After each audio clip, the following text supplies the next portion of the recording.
Everyone is different through the way that they look, how they dress, what their interests are, and most specifically and obviously, their gender. For years, gender has played a large role in how humans choose to interact, whether verbally or non-verbally.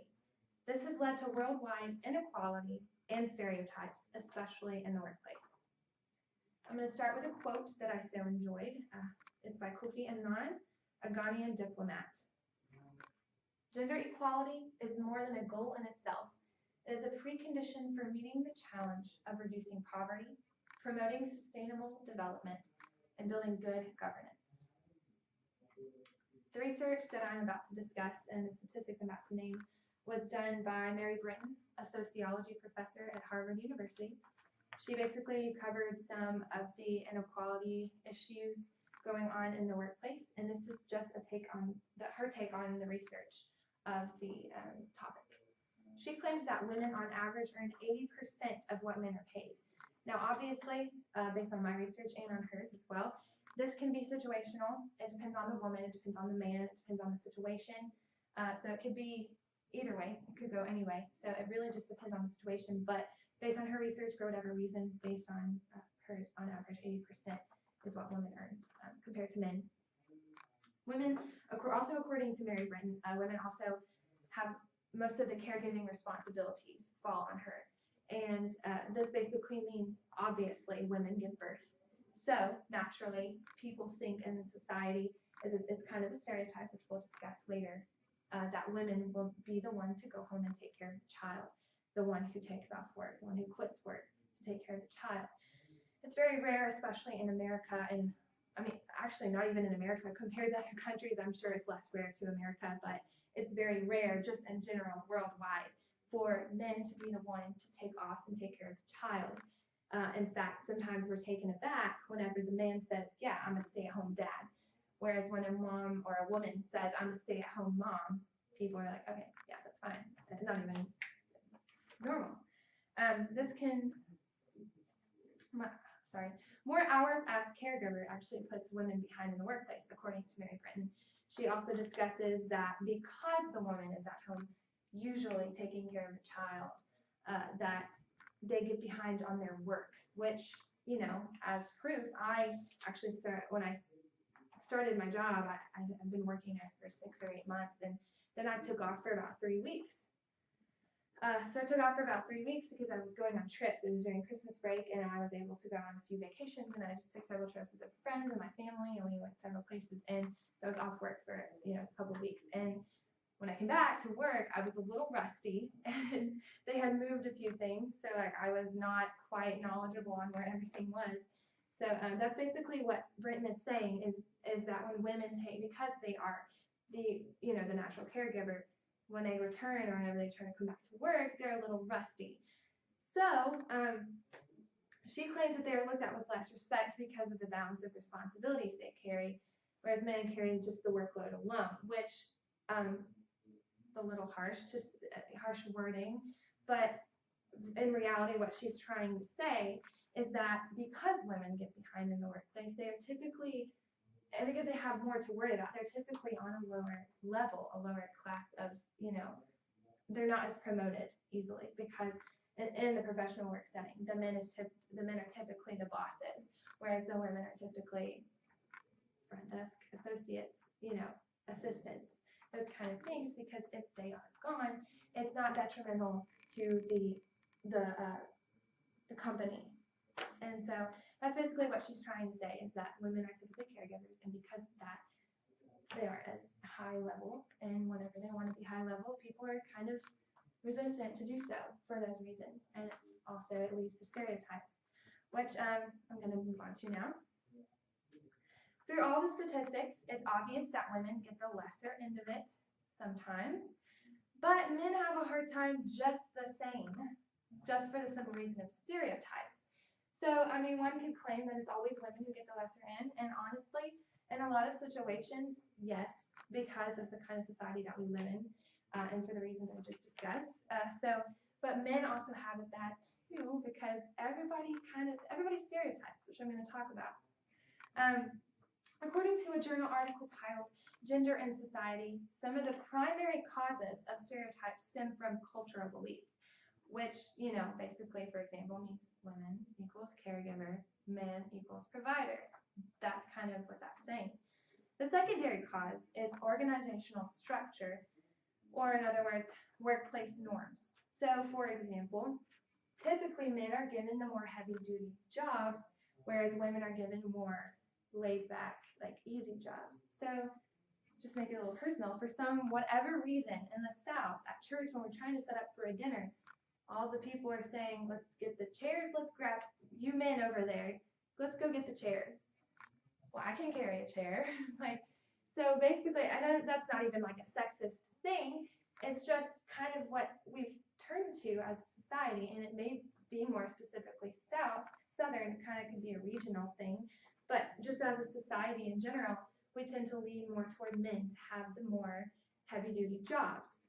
This article, Gender in Society, also, it explains that this can become legitimized over time, which makes it appear gender neutral, when in reality it never was to begin with. So, in other words, it appears to be like, okay, this is how it's supposed to be, just simply because it's how we do it. But in reality, when you look at it, it's actually stereotyping.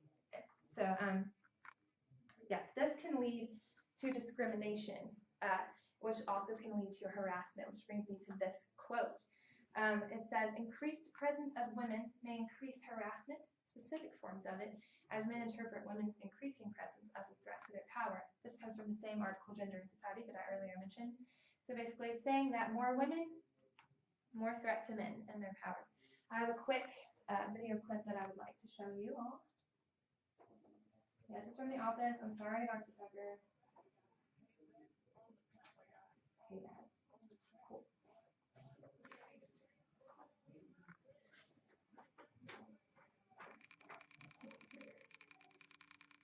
Cool. Okay, so this video clip is 2 minutes long. I'm not even going to show the whole clip. Let me see how long I'm going to show the clip.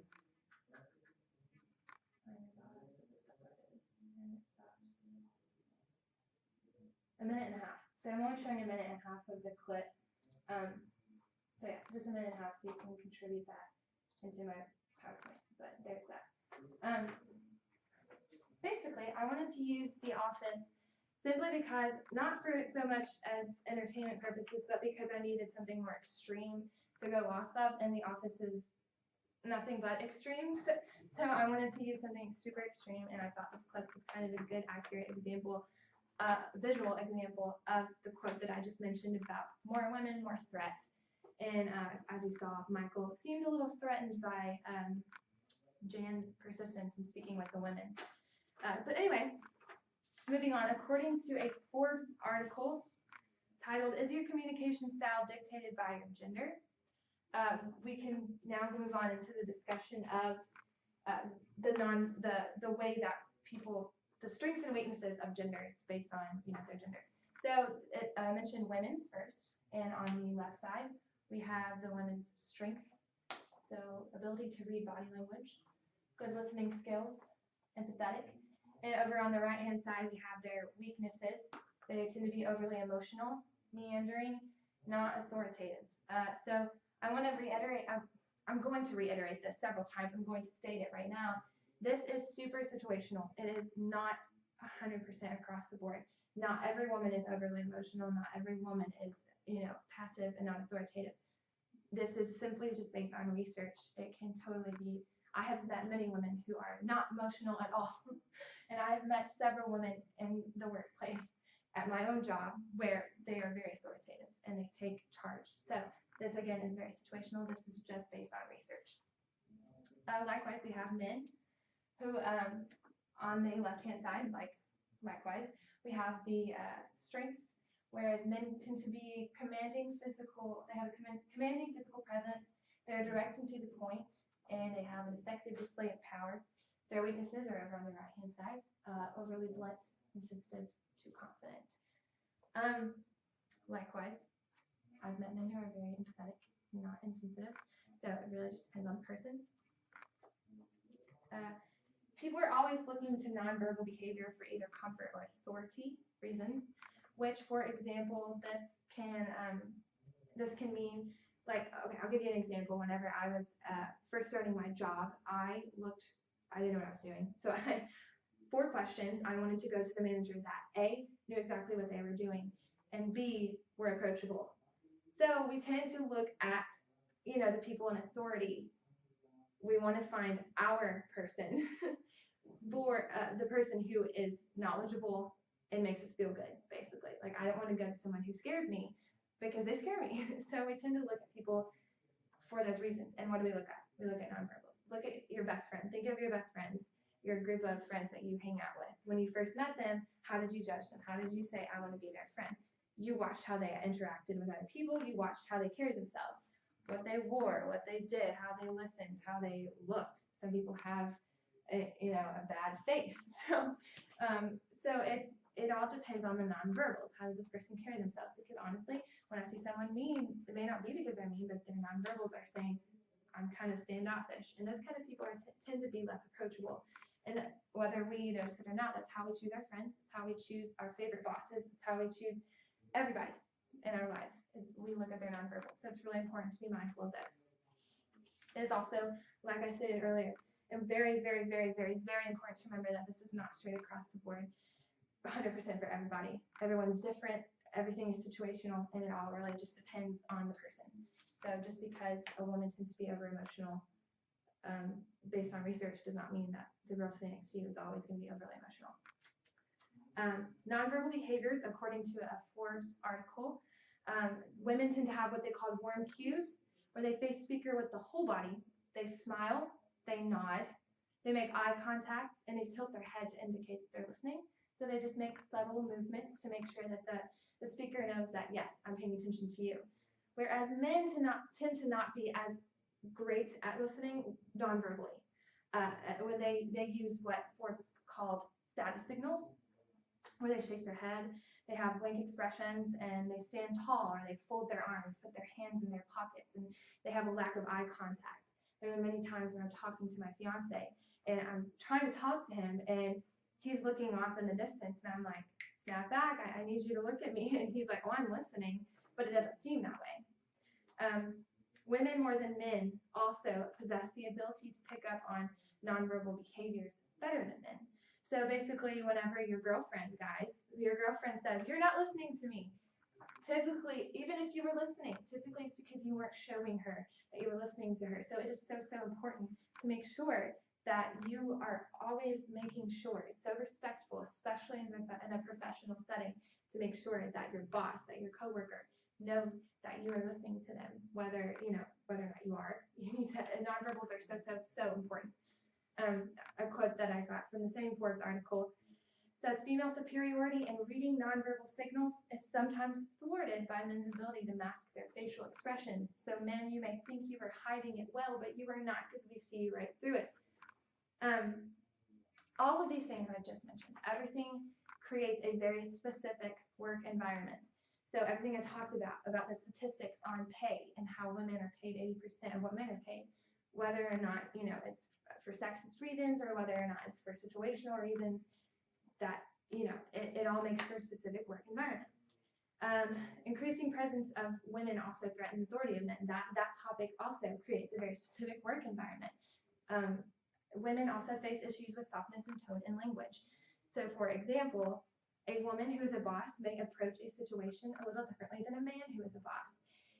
As an example of that, I actually read part of the book Talking 9 to 5 by Deborah Tannen, and she has a marvelous quote. It's very, very long, so I'm going to read it and I'm going to discuss it, so bear with me.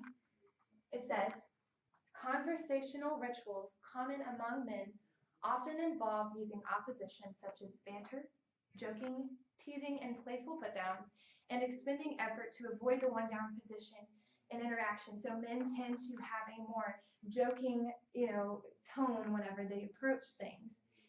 Conversational rituals among women are often ways of maintaining an appearance of equality, taking into account the effect of the exchange on the other person, and expending effort to downplay the speaker's authority so they can get the job done without flexing their muscles in an obvious way.